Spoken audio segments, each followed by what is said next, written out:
Indian rupee has fallen to its historic low against the US dollar. On 17th of December, Indian rupee trade हो रहा है 91 rupees per US dollar. But the saddest part is our government is not addressing it properly. Ministry of Finance says that Indian rupee weak होना actually export sector के लिए बहुत beneficial है and economy में फायदा होगा. लेकिन India is a net importer country and this year itself rupee has fallen 5% against the US dollar.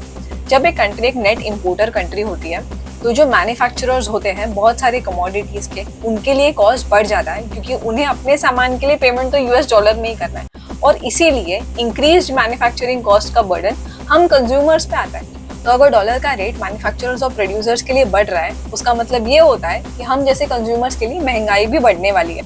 इसी के साथ साथ अगर आप एक इंडियन मार्केट में इन्वेस्टर भी हो तो आपके लिए एक और बैड न्यूज है, क्योंकि जब जब डॉलर स्ट्रेंथन होता है और इंडियन रुपी वीक होते जाती है, फॉरेन इंस्टीट्यूशनल इन्वेस्टर्स भी इंडिया से बाहर निकल जाते हैं एंड इसीलिए it is expected that Indian equity market में भी रिटर्न्स कुछ खास नहीं होने वाले. सो लॉन्ग स्टोरी शॉर्ट, अगर आप इंडिया में कंज्यूमर हो या इन्वेस्टर हो, you will actually lose your money.